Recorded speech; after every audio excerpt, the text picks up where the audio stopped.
বাংলাদেশের সর্বশেষ গুরুত্বপূর্ণ আপডেট সংবাদে আপনাকে স্বাগত। শুরুতেই সংবাদ শিরোনাম, পরে বিস্তারিত। শুরুতেই জানাবো, শেখ হাসিনাকে আসলেই হিন্দু ধর্ম গ্রহণ করেছেন। সাবেক প্রধানমন্ত্রী শেখ হাসিনার কপালে সিঁদুর পরে ভারতের হিন্দু ধর্ম গ্রহণ করেছেন বলে সাম্প্রতিক সামাজিক যোগাযোগ মাধ্যমে এরকম একটি ছবি ভাইরাল হয়েছে। তবে আসলেই কি তিনি হিন্দু ধর্ম গ্রহণ করেছেন কিনা সে বিষয়ে ফ্যাক্ট চেক কি বলছে, সে বিষয়ে ফ্যাক্ট চেক করেছে যুক্তরাজ্য ভিত্তিক ভারতীয় ফ্যাক্ট চেক সংস্থা লজিক্যালি ফ্যাক্টস। এ বিষয়ে গুরুত্বপূর্ণ সংবাদ জানাবো, সঙ্গেই থাকুন।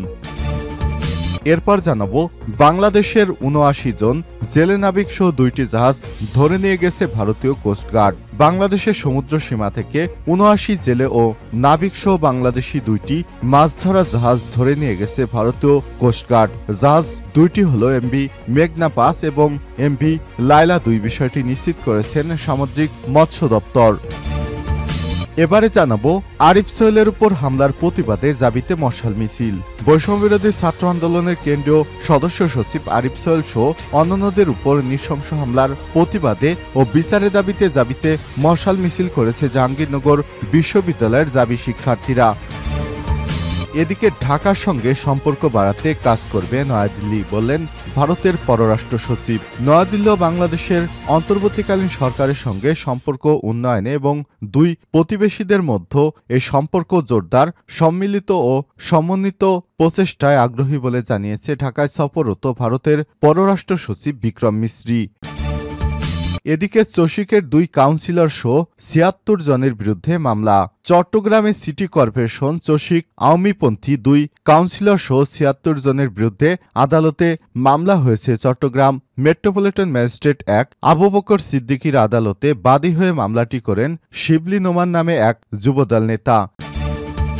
এবং সর্বশেষ জানাবো, সিরিয়ায় ইসরায়েলের ভূমি দখলের নিন্দা জানালো কাতার, সৌদি এবং ইরাক। অধিকৃত গোলান মালভূমির কাছে সিরিয়ায় ভূমি দখলের কাজ করছে দখলদার ইসরায়েলি বাহিনী। তারা বিমান হামলার পাশাপাশি ভূমিও দখল করছে। সিরিয়া জুড়ে ইসরায়েলের বিমান হামলা অব্যাহত থাকার মধ্যেই ইসরায়েলি সামরিক বাহিনী বিপজ্জনকভাবে সিরিয়ার ভূমি দখল করে যাচ্ছে। এর জন্য নিন্দা জানিয়েছে সৌদি আরব, কাতার এবং ইরাক। প্রিয় দর্শক, এতক্ষণ শুনছিলেন সংবাদ শিরোনাম, এবারে বিস্তারিত।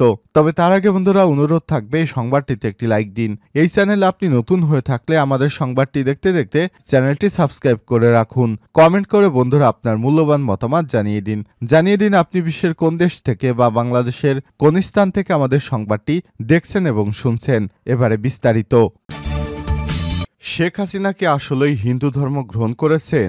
সাবেক প্রধানমন্ত্রী শেখ হাসিনার কপালে সিঁদুর পরে ভারতে হিন্দু ধর্ম গ্রহণ করেছে বলে সম্প্রতি সামাজিক যোগাযোগ মাধ্যমে একটি ছবি ভাইরাল হয়েছে। তবে আসলেই কি তিনি হিন্দু ধর্ম গ্রহণ করেছেন কিনা সে বিষয়ে ফ্যাক্ট চেক করেছে যুক্তরাজ্য ভিত্তিক ভারতীয় ফ্যাক্ট চেক সংস্থা লজিক্যালি ফ্যাক্টস। ভাইরাল ছবিটিতে দেখা যায় একদল লোকের সাথে দাঁড়িয়ে আছে শেখ হাসিনা। গেরুয়া পোশাক পরিহিত একজন হিন্দু পুরোহিত ভারতে তার কপালে তিলক এঁকে দিয়েছেন। এর মাধ্যমে তিনি হিন্দু ধর্মের ধর্মান্তরিত হয়েছেন বলে দাবি করা হচ্ছে। সামাজিক যোগাযোগ মাধ্যম ব্যবহারকারীরা ছবিটি শেয়ার করে ক্যাপশনে বাংলায় লিখেছেন, হায়রে বুবু, যখন বাংলায় মুসলমান এবং হিন্দুস্তানে হিন্দু এই ধরনের দাবি করা পোস্ট ফেসবুক ও এক্সের আর্কাইভ ভার্সন থেকে দেখা গেছে এখানে সেখানে ওখানে। ছবিটি ফ্যাক্ট চেক করে দেখা যায় শেখ হাসিনা হিন্দু ধর্ম গ্রহণের দাবিটি ভাইরাল ছবিটি এডিট করা হয়েছে। এই ছবির মূল ছবিটি ২০২২ সালের সেপ্টেম্বর মাসের। সেখানে ভারত বিরোধী রাজনৈতিক দল কংগ্রেসের নেতা রাহুল গান্ধীর কেরালা সফরের সময় তার কপালে তিলক এঁকে দেন হিন্দু পুরোহিতরা। সেই ছবিটি এডিট করে রাহুল গান্ধীর জায়গায় শেখ হাসিনাকে বসিয়ে দেওয়া হয়েছে। ফ্যাক্ট চেকের অনুসন্ধান থেকে পাওয়া যায়, রিভার্স ইমেজ অনুসন্ধান ২০২২ সালের ১৪ সেপ্টেম্বর ভারতীয় বার্তা সংস্থা এএনআই-এর একটি পোস্ট পাওয়া যায়। এক্সে পাওয়া সেই পোস্টে এএনআই-এর বিন্দু পুরোহিতের সঙ্গে দলীয় নেতাকর্মীদের নিয়ে রাহুল গান্ধী সাক্ষাতের ৪টি ছবি যুক্ত করা হয়েছিল। সেই ছবিতে রাহুল গান্ধীর কপালে হিন্দু পুরোহিতকে তিলক এঁকে দিতে দেখা যায়। মূলত এই ছবিটি এডিট করে রাহুল গান্ধীর স্থানে শেখ হাসিনাকে বসিয়ে দেওয়া হয়েছে। ছবিতে রাহুলের জায়গায় শেখ হাসিনা ছাড়া অন্যান্য সব দৃশ্য অপরিবর্তিত রয়েছে। বাংলাদেশের ৭৯ জেলে ও নাবিকসহ ২টি জাহাজ ধরে নিয়ে গেছে ভারতীয় কোস্টগার্ড। বাংলাদেশের সমুদ্র সীমা থেকে ৭৯ জন জেলে ও নাবিকসহ বাংলাদেশি ২টি মাছ ধরা জাহাজ ধরে নিয়ে গেছে ভারতীয় কোস্টগার্ড। জাহাজ দুটি হল এমবি মেঘনা 5 ও এমবি লায়লা ২।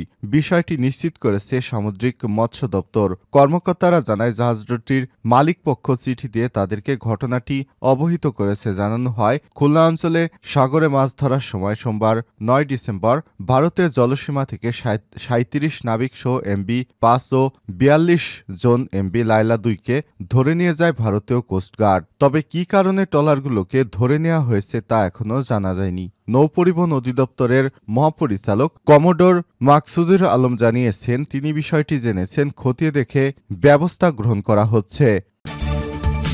আরিফ সোহেলের উপর হামলার প্রতিবাদে জাবিতে মশাল মিছিল।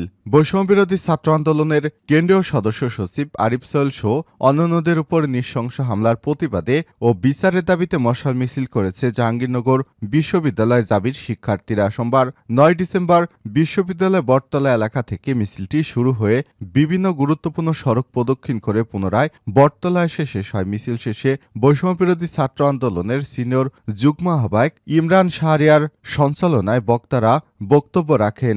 এ সময় বক্তারা অবিলম্বে জুলাই আগস্টের গণহত্যার সঙ্গে জড়িতদের গ্রেপ্তার করে বিচার নিশ্চিতের দাবি জানিয়েছেন। সরকার এবং রাজনৈতিক বিভাগের শিক্ষার্থী জিয়াউদ্দিন আইন বলেন, বিশ্ববিদ্যালয় প্রশাসন জুলাই গণহত্যার বিচার নিয়ে তালবাহানা শুরু করেছে। হামলাকারীর শিক্ষক অনলাইনে ক্লাস নিচ্ছে, হামলাকারীরা প্রকাশ্যে ক্যাম্পাসে ঘুরে বেড়াচ্ছে। কেন্দ্রীয় সদস্য সচিব আরিফ সোহেল ভাইয়ের উপর যে হামলার ঘটনা ঘটেছে পুলিশ তাকে ছিনতাই বলেছে, কিন্তু আমরা বলতে চাই এটি পরিকল্পিত হামলা। যারা রাষ্ট্র সংস্কারে কাজ করছে তাদের উপর হামলা আমরা কোনোভাবেই মেনে নেব না। জাহাঙ্গীরনগর বিশ্ববিদ্যালয়ের আহ্বায়ক ইয়াহিয়া জিসান বলেন, আমরা লক্ষ্য করছি আমাদের চারপাশে কিভাবে ফ্যাসিস্টরা মাথাছাড়া দিয়ে উঠছে।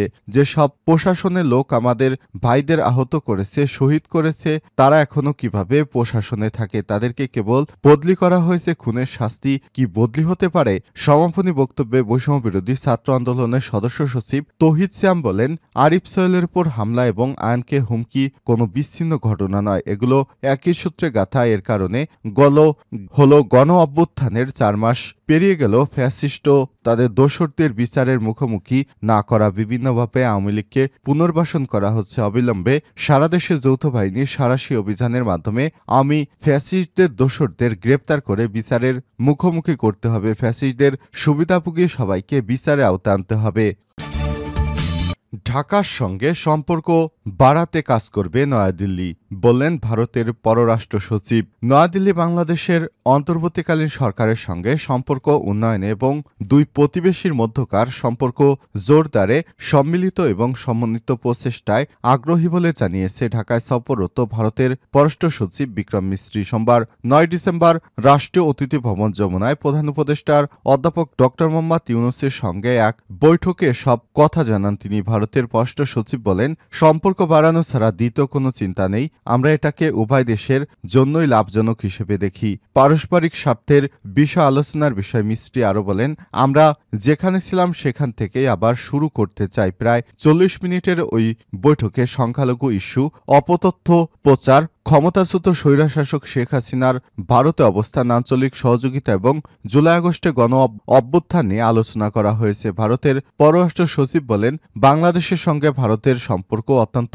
গুরুত্বপূর্ণ। আমাদের বর্তমান সরকারের সঙ্গে কাজ করতে হবে। প্রধান উপদেষ্টা বাংলাদেশ ও ভারতের মধ্যে সম্পর্ককে খুবই দৃঢ় এবং ঘনিষ্ঠ হিসেবে উল্লেখ করে তিনি জানান, সাম্প্রতিক সময়ে দুই প্রতিবেশী সম্পর্কে কিছু মেঘ জমে ছায়া তৈরি হয়েছে। এই কালো মেঘ মুছে ফেলতে ভারতের সাহায্য চেয়েছেন অধ্যাপক ড ইউনূস। আলোচনায় ক্ষমতাচ্যুত প্রধানমন্ত্রী শেখ হাসিনা যিনি ভারতে অবস্থান করছেন তার প্রসঙ্গেও উঠে আসে।